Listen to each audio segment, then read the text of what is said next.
power of a single moment with One Mo Moment. Get ready to hear the pivotal moments that have shaped the lives of extraordinary individuals. From inspirational stories and professional breakthroughs to personal anecdotes and life-changing decisions, One Mo Moment uncovers the essence of what drives us forward. Listen to conversations with industry experts, creatives, and everyday heroes, each sharing their unique journeys and valuable insights. Get ready to be inspired, motivated, and moved, because one moment has the potential to change everything. Now here's your host of One Mo Moment, Mo Gerhardt.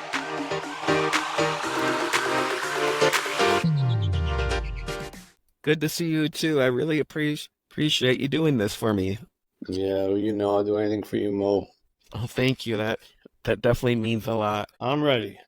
Welcome to an exciting episode of One Mo Moment, the podcast where we delve into the pivotal moments that shape the lives of extraordinary individuals. I'm your host, Mo Gerhardt, and today we have a very special guest who has not only touched my life personally, but also the lives of millions through his words and actions. Joining us today is Mitch Albom, the acclaimed author, journalist, and philanthropist.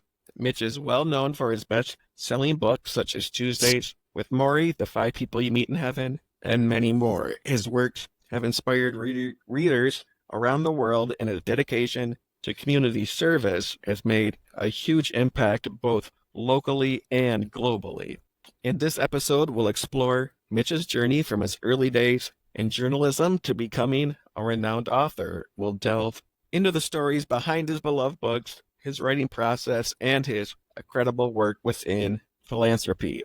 So whether you're an inspiring writer or a fan of Mitch's books, or just someone seeking inspiration, this episode promises to be enlightening and heartwarming.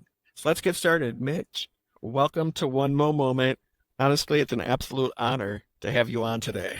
Oh, Mo, it's my pleasure. We've known each other for a long time. I consider you an old friend, and when an old friend asks to do something, you respond yes. So here I am. Well, thank you. Yeah, it's funny. I was thinking beforehand, and it's been over 20 years now. It's hard for me to believe it in many ways, but yeah, it's been over 20 years since we first connected, and you've been amazing in my journey. Once again, thank you for joining today, and I'm excited to be able to share some of your insights with our listeners today. Happy to do it. All right, so let's sort of go back to the beginning. What was sort of your experiences, or what sparked your interest in writing and in journalism? Well, Mo, honestly, I'm sort of an example of that old expression, life is what happens to you while you're busy making plans. My plans never really worked out the way that I intended them to, but my life has worked out remarkably better than I ever could have expected.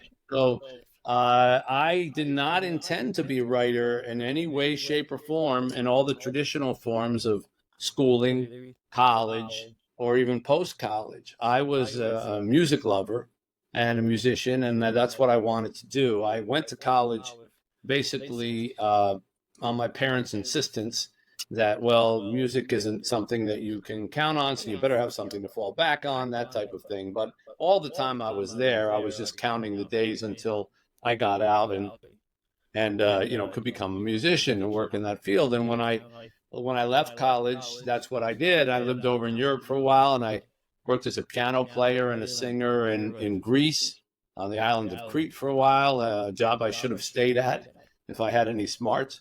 And then I came to New York City, and I started my life as a starving singer-songwriter, and I performed in the clubs around New York, and I wrote songs and tried to sell them at record companies, and having no interest in writing. And at that point, I had never written anything. I never wrote for my school newspaper, high school newspaper, anything, college newspaper. The only time I was ever in my college newspaper was when they came around and took pictures of interesting ways to decorate your dorm room.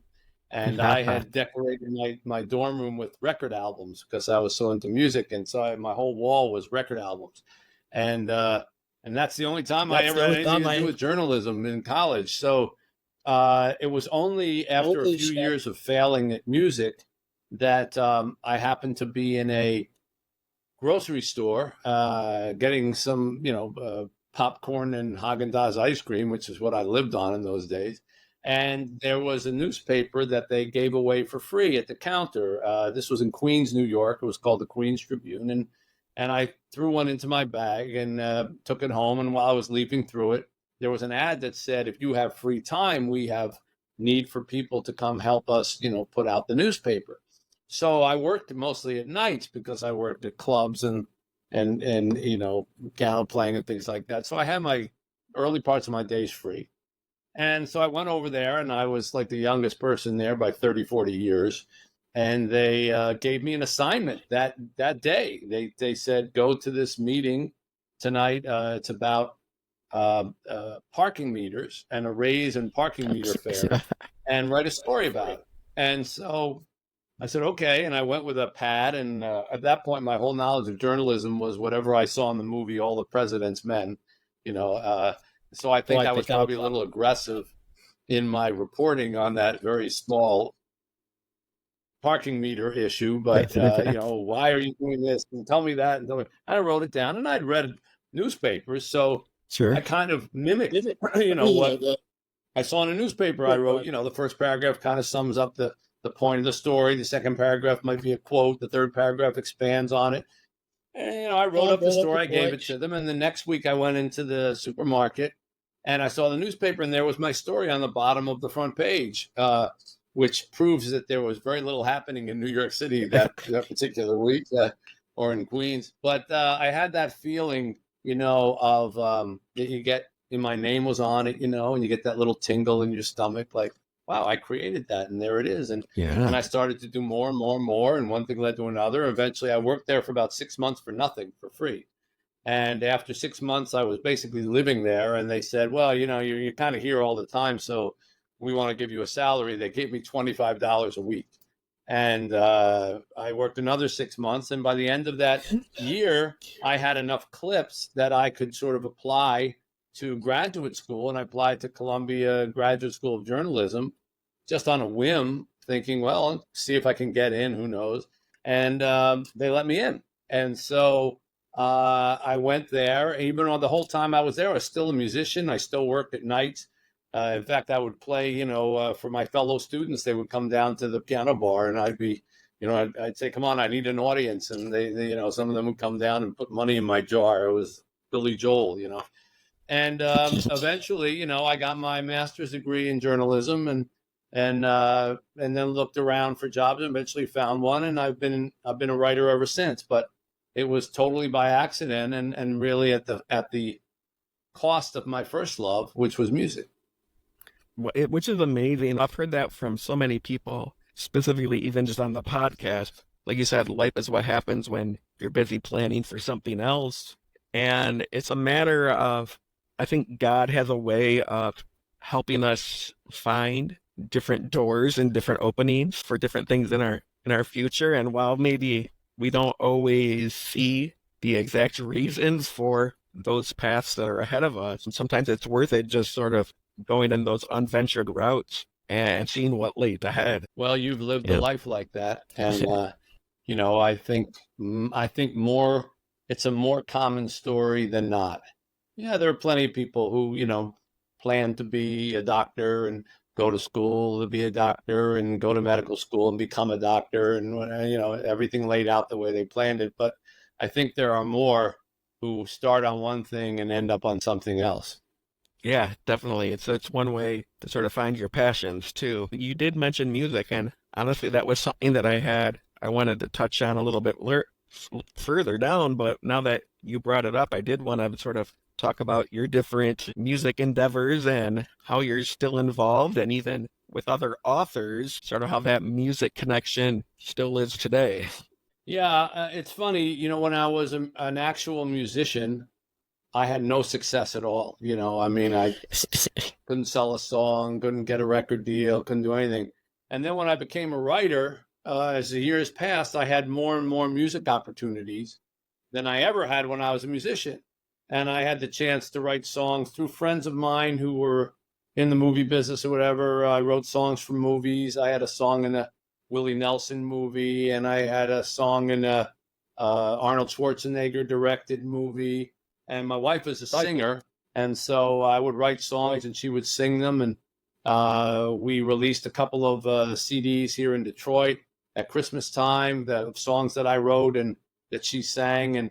And I ended up in this band of writers called the Rock Bottom Remainders, which I joined them in 1994, and they were still around. So it's pretty long in the tooth band, but it's Stephen King and Dave Barry and Amy Tan and Ridley Pearson, Scott Turow, Mary Carr, James McBride. Frank McCourt was part of the band when he was alive. Different writers have come in and out, like Carl Hyacin and Barbara Kingsolver and others. And it's mostly just oldies rock and roll kind of stuff. But we get a lot of really good gigs, because we're like an amusing band, we're like a novelty band. And everybody wants to come see Stephen King play guitar. So we've played in some really cool places. I mean, we even played in England. And we played in New York City at the Hard Rock Cafe and the Bottom Line Cafe. And we played in Los Angeles at one of the big clubs there. I forget. We played with a lot of big name acts, including Bruce Springsteen. Played with us, John Fogerty, Judy Collins, and Nils Lofgren, and Warren Zevon started to tour with us and came around with us for several years. I even wrote a song for Warren as a result of that Warren recorded on one of his albums, a hockey song. And so, like I say, I've had a lot of weird musical experiences that, I would have probably killed to have had when I was a musician. And now, I don't know, I'm not a threat to anybody. So I guess, I get offered opportunities as a writer. But I still, if you could see on this video thing, if I turn the table, there's a keyboard right here, piano. There's one upstairs. There's another one in my office. I have 3 in the house here. And I always sit down and play all the time. And I play music with our kids in Haiti at an orphanage in Haiti. We have bands that I've kind of put together, and we even play in a little band here now of from our radio show. If people who listen to WJR and know Rosie, he's in the band, and CD is in the band, and some others. So it's still a big part of my life. You mentioned Rosie. Gives him a high for me. Once again, one of your great guys that make up sort of the whole Mitch Albom family. Another wonderful guy that I've been put in contact. What's interesting, you said you actually started playing with that group back in '94.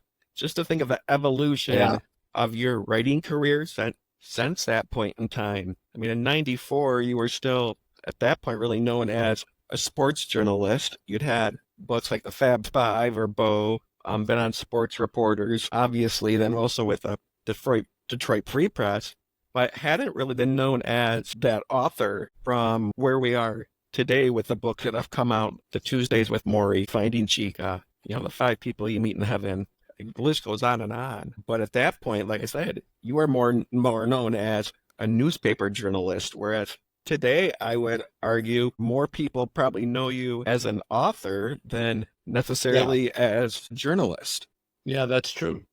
And it speaks to what we said before about, you plan to do one thing and you end up with something else. Exactly. So I do want to touch on Tuesdays with Morrie for a couple of reasons. One, for the profound impact that it's had on my life. Personally, I've probably read it 10 times, and that's probably an understatement. It's probably even been more than that. But I know when you were first writing that and developed that story, you had a very difficult time just even getting that published. I think there was lots of rejection initially from publishing companies when that came out. What was your resolve to sort of keep pushing and not giving up on getting that one published?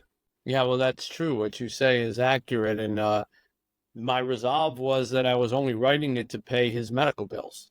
And I only wrote the book because he told me towards the end of our visits that he didn't have enough money to pay his bills and that he was going to die a second death. he called it. The first death, the one where he expired, and the second death when in the afterlife he realized his family was going to have to sell their house and do everything to pay the bills. And so I got the idea that maybe I could write a book and, sell it and give him the money to pay his bills. And that's all I knew how to do was write.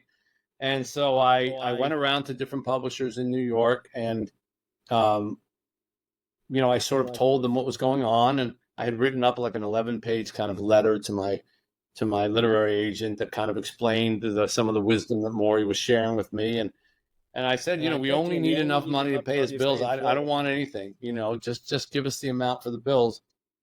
And everybody said no. Big publishers, little publishers, name publishers. No, it's boring. You're a sports writer. You can't write a book like that. Nobody wants to read a book like that, blah, blah, blah. So I probably would have just walked away from it, Mo, if it wasn't for the fact that I was trying to do it for somebody else. If it was just for my career, I would have said, well, this is too much rejection. It's a bad idea. Let's move on to some other idea. But because it was for someone else, I kept pushing. We found a publisher about 3 weeks before Morrie died. And we were able to, get a deal to cover the bills, and they would give him the money up front so that he could pay his bills. And I remember the day I went in and I told him that we had gotten this, and he didn't know that I was searching for a publisher because I didn't want to disappoint him. So, he just thought we were doing a thesis, even though I tried to explain to him I wasn't enrolled in school anywhere. So I don't know I don't know how you do a thesis when you're not matriculated. We found this publisher, and I was able to say to him, hey, we got somebody who wants to publish this book. And he said, wow, who? And I said, Doubleday. And he said, ooh, I heard of them. And I said, yeah, well, not only that, but they're going to give us some money. I want you to take the money and pay your bills. And don't die the second death, And for me, that was kind of the end of Tuesdays with Morrie. I know for everybody else, that was just the beginning. But for me, it was, I had finally learned to do something nice for somebody else without concern about myself. And, I really hadn't been that kind of person to that point. And so, I always say that was kind of the end of the movie, if it was my movie. But it was the beginning of the movie for everybody else because, I still had to write it. And the publishing of that book was a story in and of itself that I can tell you if you want, but nobody thought it was going to be much of a book. So the fact that it became successful is also a surprise. Well, and successful, quite honestly, is an understatement. The number one selling memoir of all time. And like I said, I know when I say 10, it's probably, I think about it, probably closer to 20 times. I've read that book every time, always. I think that's the love also of being able to read a book. You always pick up something new the more times that you read it. It's almost as if how could I miss that? But whether it's just the mindset you're in at the time, the mood, your surroundings, it can hit you in different ways. I know it's been vital in my journey and my path. It also led to our connection, our friendship. You mentioned yourself being able to give back. And that's the Mitch I know. That's the Mitch that, I see on a regular basis. You mentioned Haiti, and we'll definitely get into details as far as everything you've been involved with there and how that also impacted your family and personal lives, obviously. But then also within the city of Detroit, everything that you continue to do on a regular basis to help the people there. So just so you know, it's definitely well noticed and very much appreciated as far as how much you're able to give back. Thank you. Yeah, of course. So while we're actually on that subject, let's jump sort of to Haiti and your very first sort of connection. What brought you to Haiti? What keeps bringing you back? And then obviously, I also want to talk about Chika. Well, Haiti was, again, another accident that kind of fell in front of me and I tripped into. I'd never been to Haiti, didn't know anything about Haiti or its history.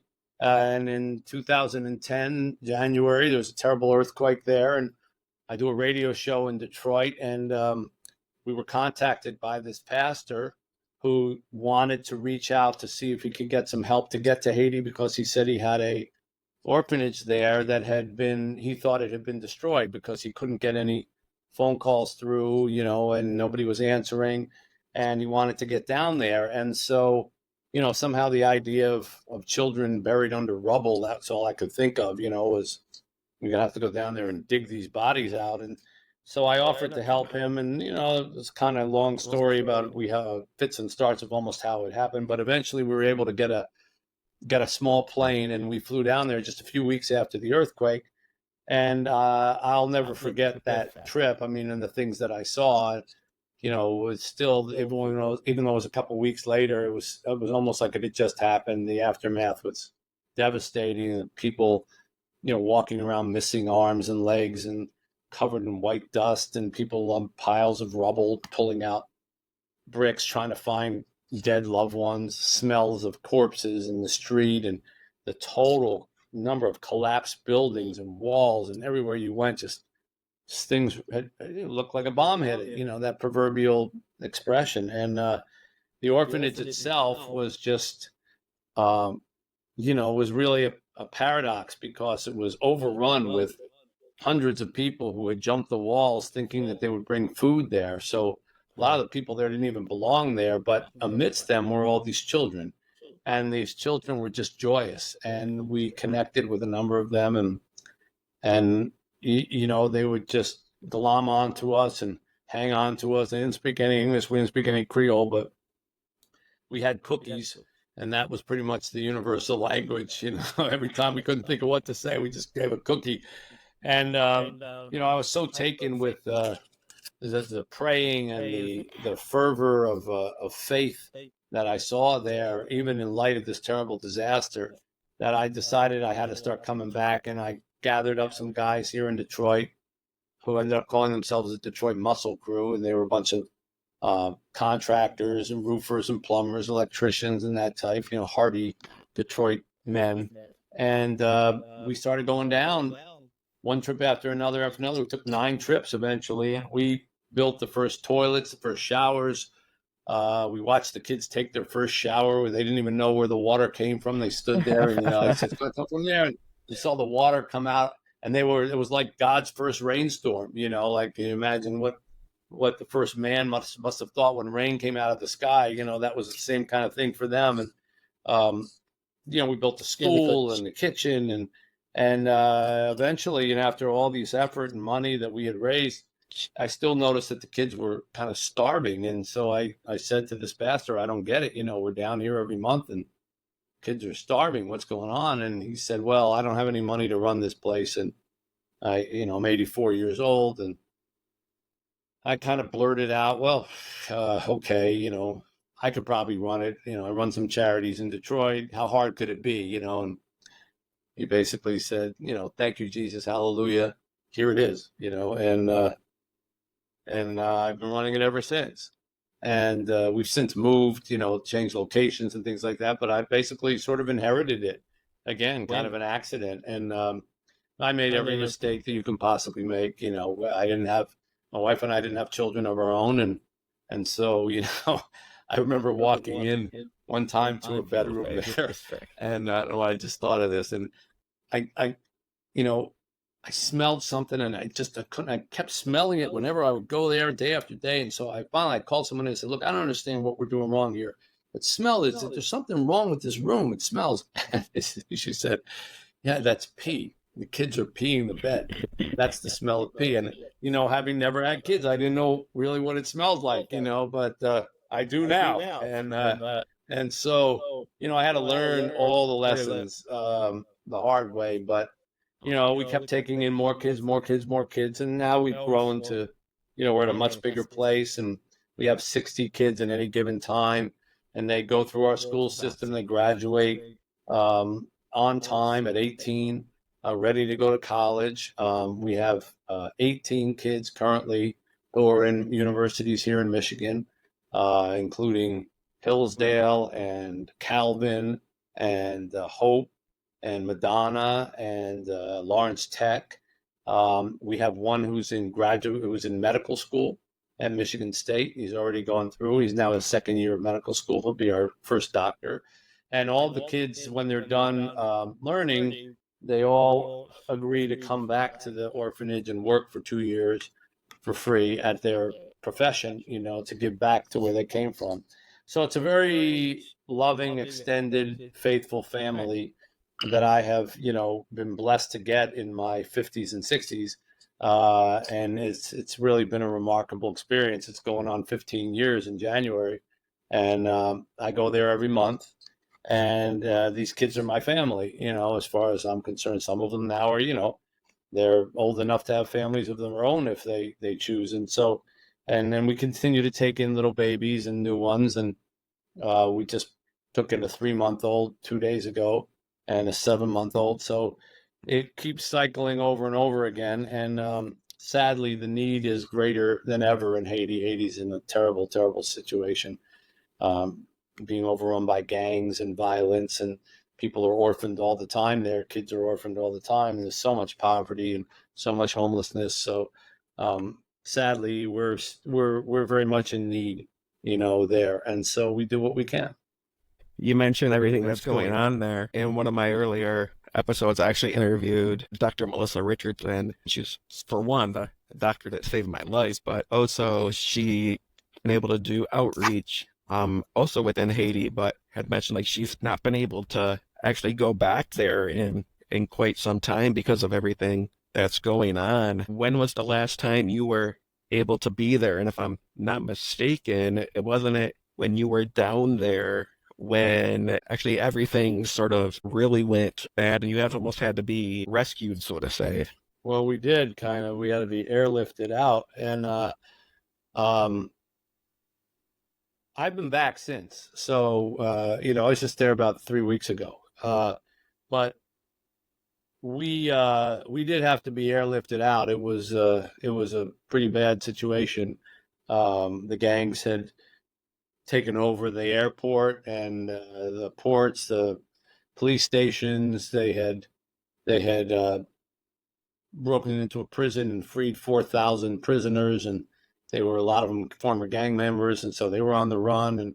And it's a very dangerous place. We have to use armored cars just to get around, which you wouldn't think we have for an orphanage. We have 24 security guards. I mean, it's an orphanage, We're not protecting Fort Knox there, but just to try to protect ourselves and keep people from jumping over the wall or attacking us. So it's a whole different mindset, honestly, Mo. I mean, like when I'm here, I don't really think that way. I kind of think like a Michigander, and when's the Tigers game on, and and am I going to lose my power in the storm, And then when I go there, it's about, do our guards have enough bullets, and where's that gunfire coming from, and is it safe to go outside to run to the store and go get something, and who's going to do it?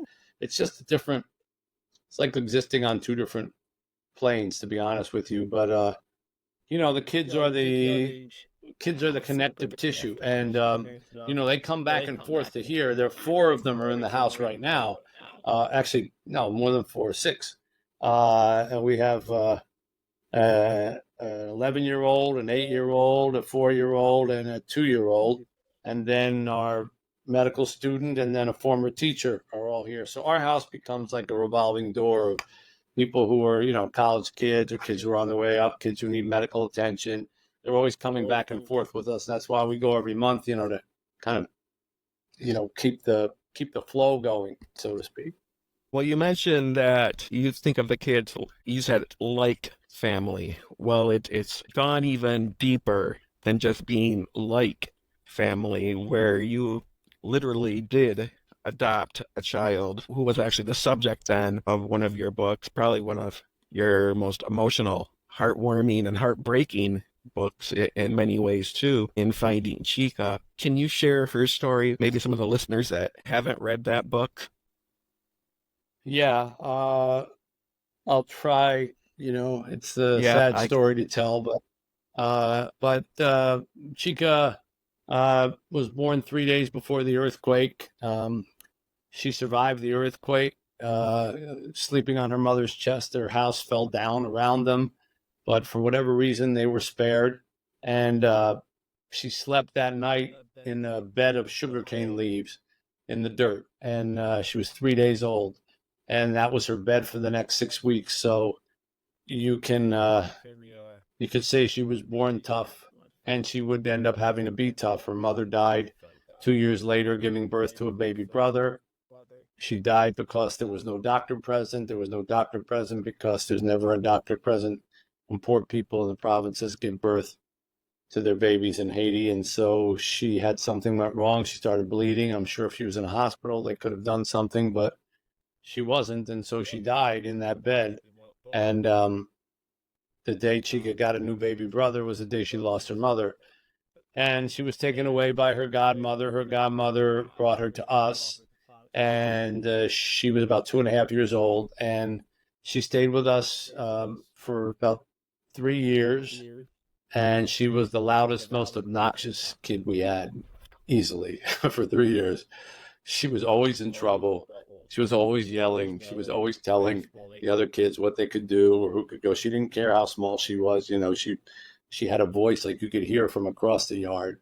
And we just, there was a lot of, that's Chika. Oh, that's just Chika. Oh, God, there's Chika again, kind of thing. But she was lovely in her own rascally way, And then when she was 5.5 or so, she developed a brain tumor, and there was nobody in Haiti who could help her. We took her to the States, hoping that they would just be able to take it out, and then she'd be able to go back to life as a 5-year-old.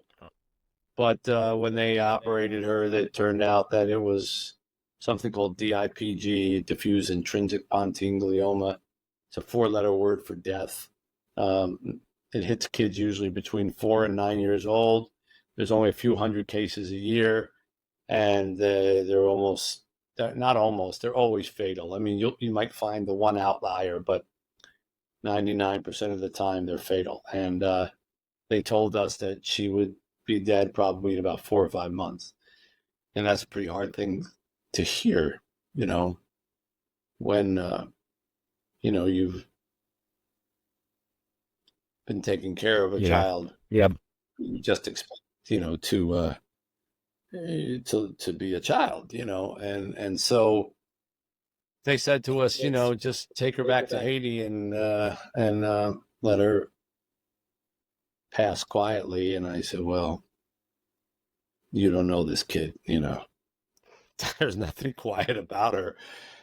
So if she's going to fight, we'll fight, and just tell us where the experimental drug treatments are and all that. And so that started what turned out to be a 2-year process. So she did live longer than 4 months or 8 months or 12 months, 16 months. She lived about just shy of 2 years. And it was a pretty remarkable 2 years. We got to be parents for the first time. And, Chika suddenly, and we were in our late 50s, and here's this 5-year-old sleeping at the foot of our bed all of a sudden. You go from one night, it's just you and your wife, to the next night, there's a 5-year-old, and the next night, and the next night, and the next night, and the next night. And, she spent every minute with us because she didn't go to school. So, we homeschooled her, and we took her around the world trying to find a cure. And that took us to New York. It took us to Germany, Copenhagen. Not Copenhagen. I'm forgetting the city in Germany. Copenhagen's in Norway.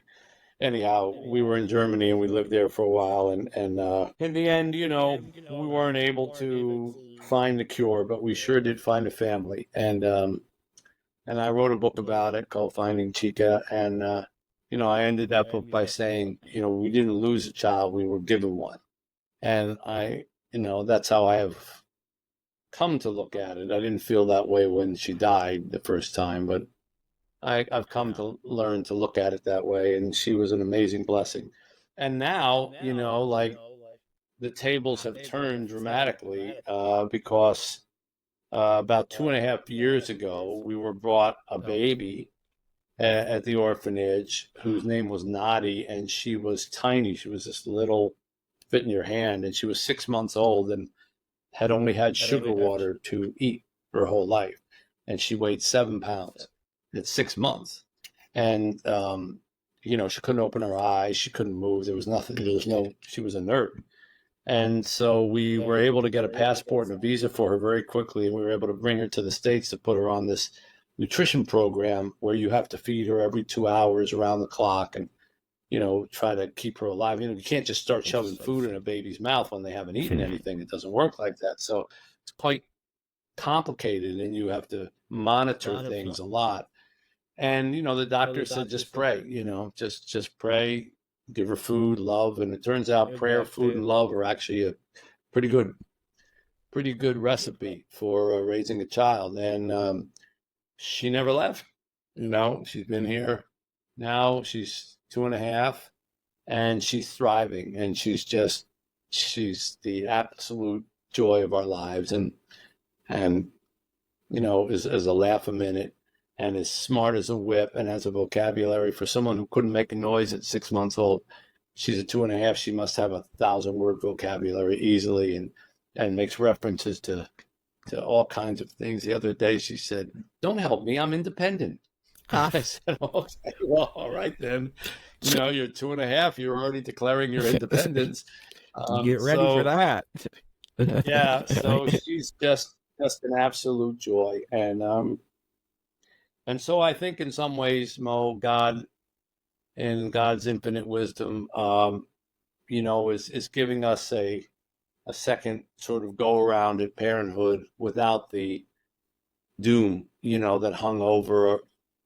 At least in my view, I was always worried about Chika dying, and because the doctors kept telling us it's going to happen, and sometimes I wake up, in a sweat over Nadi, thinking there's something wrong, we have to do something, we've got to take her to a doctor, and then I realized, no, she's okay.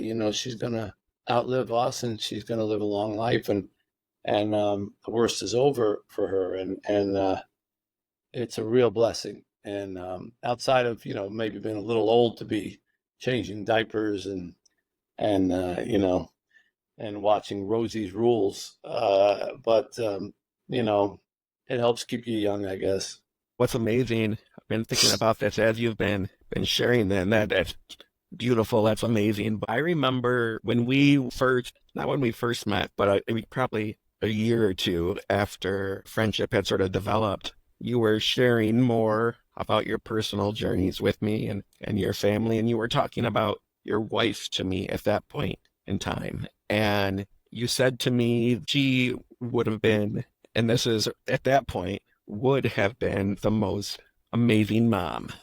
I for whatever reason, that always stuck out to me in my head that you said that. And then here we are now 20 some odd years later, and your wife is no longer just would have been a great mom, but she is living the life of a great mom, and has also, had those experiences right along with you.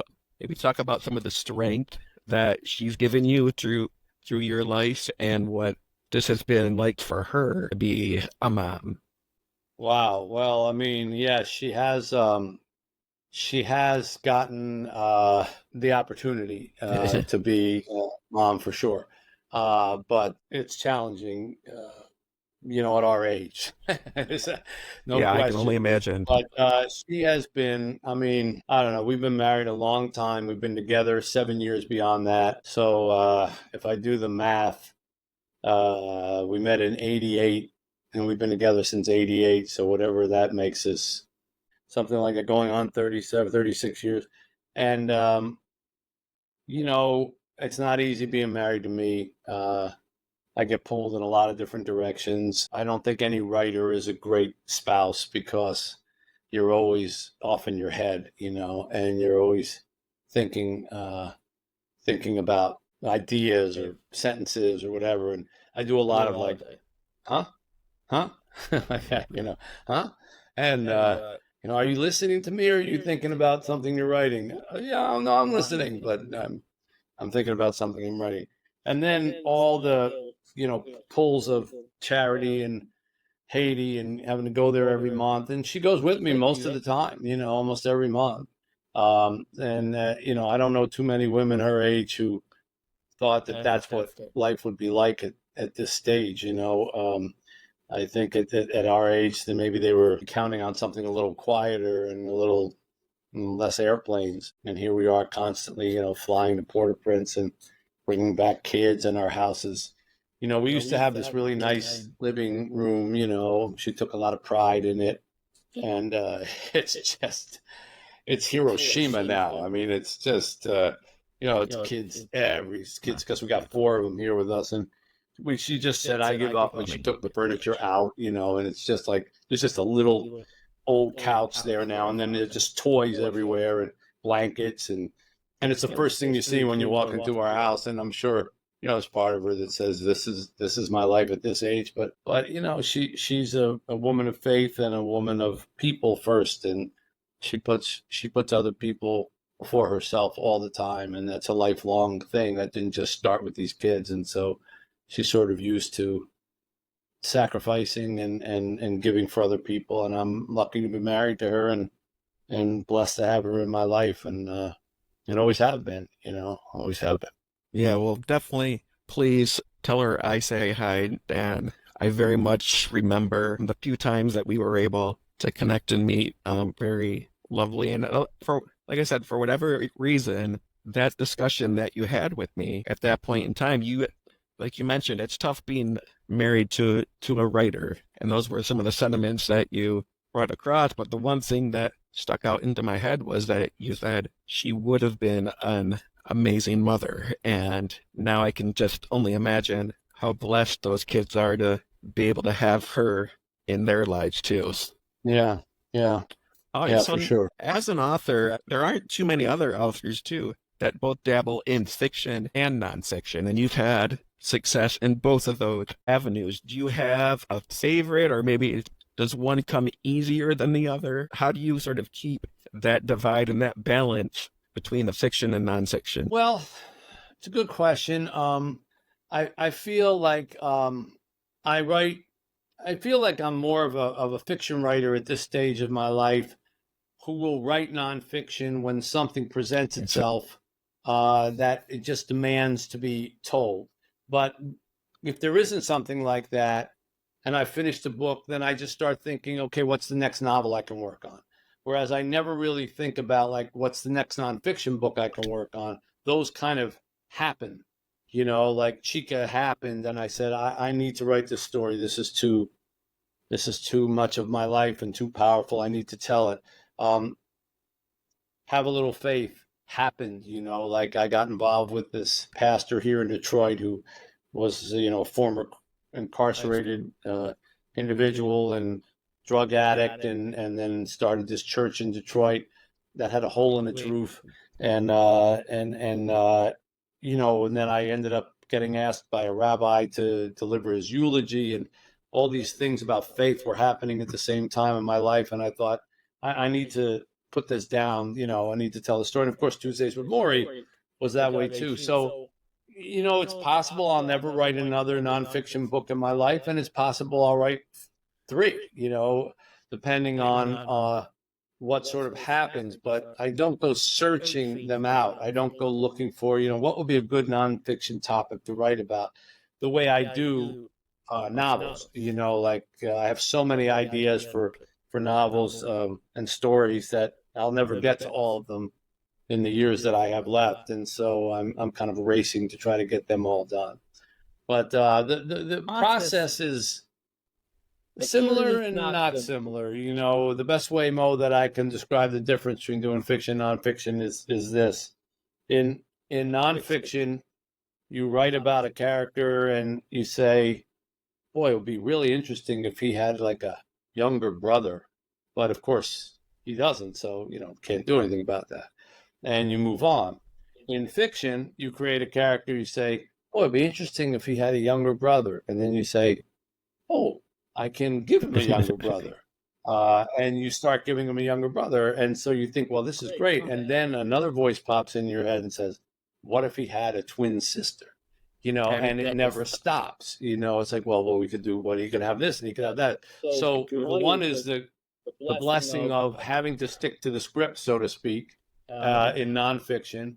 The other is the blessing and curse of having too many options, and I know a lot of novelists who get tripped up because they just, now I thought I should do this, but now I thought I should do this, but I thought I should do that. It's hard to pick a lane and just sort of stay in it because the possibilities are infinite. And so, I've learned to how to think with one hat on and the other hat on, and remember which oeuvre I'm operating in.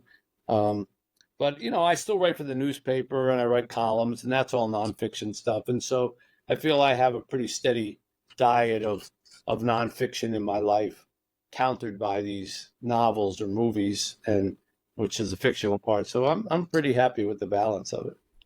I know, like, you were my mentor as far as when I was able to write my own memoir, which now it's hard to believe was also about 12 years ago. And I've gone back and I'll flip through that and be like, wow, my life was so different then to where it is even just now. But in that writing process, I know one of the best pieces of advice that you gave me was don't be stuck on feeling as if you have to go start to finish telling your story. Take little chapters and separate them, write them out of order. And that was literally the best piece of advice that I had when I was going through that writing process. I imagine that there's differences once again in fiction and non-fictional writing as far as even those steps are concerned. When you are writing fiction, do you tend to try to go from start to finish, or do you have that same mindset? Are you picking sort of chapters here and there and then piecing it together at the end? Well, that is that's kind of a individual thing for writers. I know a lot of writers, that band has introduced me to dozens of them. And I talk to them about their process. And, some of them say things like, well, I just start a book and my characters tell me where we're going to go. And I go, okay, my characters, I open the drawer and if I've said to them where we're going to go, they would look up at me and say, I don't know, you created us, you're the boss, don't ask us, we're on the clock. So I have to know where I'm going. I have to know the ending of a book before I can start writing it. And I don't have to know the middle. The best example of that is like the 5 people you meet in heaven. When I concocted that story, I knew it was going to be about Eddie. I knew how he was going to die. I had a pretty good idea about who the first person he was going to meet because I had this idea about him meeting a blue man, like a man from a freak show. And I knew who the last person was. And that's it. I didn't know who the people were going to be in between. But knowing who the last person was and where that was going to take me, that was what I call like a North Star. So you can sail. If you have a North Star, you can sail. You don't need to know all the other stars in the sky, but you need that North Star. You didn't know where you can, set your compass. And I have to have a North Star. My characters aren't telling me anything.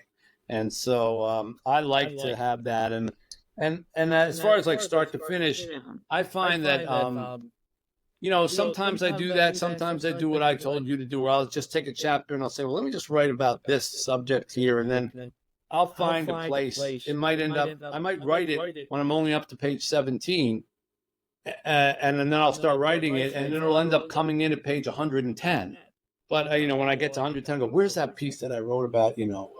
Whatever the subject was. Let me see if I can work that in here now. See how it fits. And you end up having to slice and dice and cut it a little bit and move it around because by that point the book has taken on a different shape. But if you get hit with the spirit to write a few really good paragraphs about a particular subject or so, you should take it when it hits you, and then just put it aside and save it for when you're going to use it, because you might be feeling something at that moment. Maybe you saw somebody or talked to somebody or witnessed something, and it just makes you, want to write about that right at the moment, but you're not up to that point in your story. Well, you don't want to let the moment pass, so just write about that and then just save it for later and pull it out of the drawer. So I put them together that way. But yeah, I have to know how it's going to end. Otherwise I'm lost at sea. Well, some of the beauty, I think, of your books is also the length, and that it's one of those where I feel it allows the reader to also allow their, not necessarily their imagination, but just their mind to be able to wander to places and to think about their own being, their own past, their own future. Is that something, as far as the length, that you purposely sort of think about when you're creating that story? Because I also know one of my favorites that you wrote, The Magic Strings of Frankie Presto, that's basically the longest book That's a that you've monster. had. Yeah. Yeah, that's much different compared to Yeah. the others. Well, it's interesting you asked about length because, like, Tuesdays with Morrie, when I signed the contract with the publisher to write that book, they said it would be a 300-page book. And I had never really done a contract like that or a book like that. So I just wrote it on a typewriter, and I double spaced, triple spaced, whatever, and had my 300 pages. But yeah, I really just told the story as it was. And then I sent it in, and they called me up a few days later and they said, well, we got a problem. I said, what's the problem? They said, well, we paginated this, we put it into the computer, and it comes out to 170 pages. And I said, uh-oh. Well, I don't know what to say, but that's all I got, like, I can't add on to it. That's all I want to say. And they said to me, well, all right, don't worry about it. We'll just make it a small book. Because if they had made it a full-size book, it would have looked like a comic book, So they made it that small little Tuesdays with Morrie book. And then when the book became popular, then everybody kind of expected me to say, oh, we're going to make your next book's going to be small too. And I said, well, what if it's not a small story? And they said, well, we're going to make it that size because that's what everybody's used to with you. Because it was 6 years between Tuesdays with Morrie and Five People in Green Heaven. So, people had a long time to get used to my size. And so, Five People in Heaven was a fable, and so fables shouldn't really go on that long anyhow, and it ended up being short, and it fit, it's about the same length as Tuesdays with Morrie and the same little small size. And when that became successful, I kind of had sort of found my style for whatever thing. And I tend to sort of think in books that are about 200 to 250 pages long. Now, when Frankie Presto came along, I just was so enamored with that story, and I so love music, and I just wanted to keep going and keep going. I could have written 200 pages more. So that ended up to be 500 some odd pages. And the last one I just wrote, The Little Liar, was about 300 and something, but also in the small little form. So, for the most part, I just sort of tend to think in shorter stories, but there is that, actual packaging that has something to do with it too. Which people seem to like. They like that they can take a book and shove it into their pocket, That's like you said, it's sort of something more that happened to you as compared to you setting out to make it happen that way. Which is where we began this conversation, isn't it? Exactly. You did mention The Little Liar, which was the most recently one here in 2023. I know you said with nonfiction, that sort of events that happen to you. Well, with fiction, then, do you have something on the horizon? What is that next sort of vision that you have, if you can share where that might actually lead you? Oh, I'm almost halfway through my next book. You always sort of have to know that because there's when you finish writing one, it doesn't come out the next day. It takes months before it comes out. So you've got time to be thinking about where you're going next. So my next book is called Twice, and it's the story of a man who somehow magically gets to do everything twice in his life.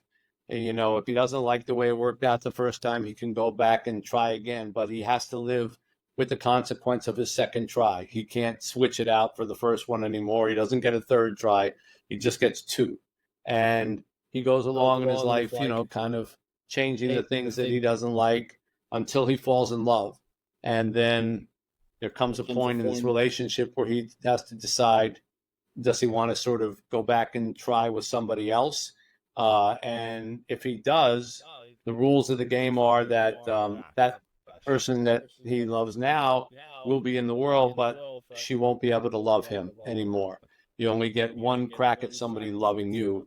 And so you have to decide, if you think you can do better, and what are the consequences of that. So It's a kind of magical love story, and I'm enjoying writing it. It's fun.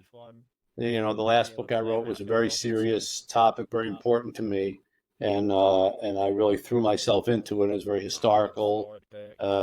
historically accurate novel. They were set during World War II and the Nazis and all that.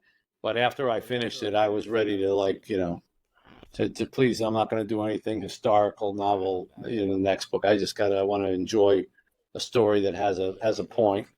And this one is largely about the whole idea of the grass always being greener. And it really, as this guy finds out, a lot of the second times that he does things are worse than the first, and then he has to live with them. So that'll be out next fall.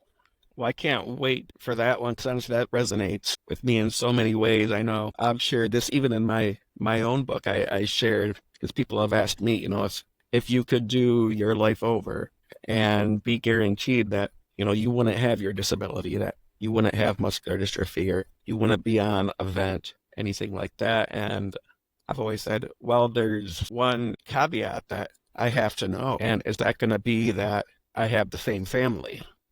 And if there's not that guarantee that I wouldn't have the same mom, the same dad, the same brother, then I don't want to go back and do that over as being able-bodied or being healthy, however you want to phrase it, but not having the diseases and disability that I have. No, I don't want to take that risk. So in many ways, what you just said resonates with me thoroughly, and I can't wait to add that next Mitch book to my collection and see where that one leads to. Thank you. Well, that's kind of you to say, and I hope you can, because that'll mean I finished it.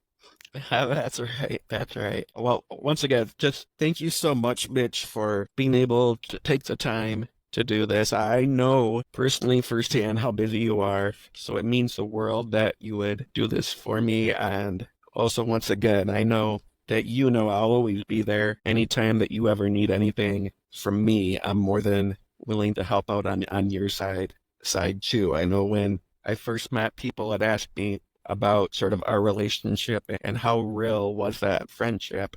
And I always told them when I knew that it actually was legitimate and not just a business or just not an article or something like that, but when it was a true friendship was one time after we had met for lunch, you gave me a hug. I'm a very touch-sensitive person, and there was something within that hug that told me and reassured me that this was something that wasn't just a moment in time, that it was something that was living, that was growing, and forever ongoing. And I just personally want you to know that, and thank you for that. And as I said, anytime you need anything, I'm always there for you too. Well, that means a lot to me, Mo, and you know how I feel about you, and I'm very happy to participate in this latest new endeavor. You're always doing something interesting and exciting, and you're an inspiration to me and to many, many, many people who know you. And I'm glad that the podcast is helping you spread that inspiration to other people. And hope I haven't bored your audience for an hour here. If I knew this was going to be on camera, I might have dressed a little better, but I thought it was going to be an audio thing. So you'll forgive me for makes it more real that way. That's all right. Oh, yeah, you got the real version, and this is it. That's right. That's right. All right. So Great thank you. Mo. Yeah. Thank you for joining us on this enlightening episode of One Mo Moment. It was a true privilege to have Mitch share his journey, his insights, and stories behind his impactful work. Mitch, as I said, thank you once again for your time, your incredible contributions that you've made, not just through your writing, but also through your community efforts and personally through our friendship. Your words continue to inspire and uplift countless individuals around the world. For our listeners, if you enjoyed this episode, please subscribe to One Mo Moment. Leave a comment, leave a review. It helps me in order to bring you the content that you're looking to be able to be inspired and to be engaged. Stay tuned for our next episodes, where we will dive into even more pivotal moments and extraordinary guests that we'll have on board. Until then, remember, please cherish every moment, embrace the stories that shape our lives, and as I always say, it's not the diagnosis that determines your outcome. Thank you for listening, and have a wonderful day.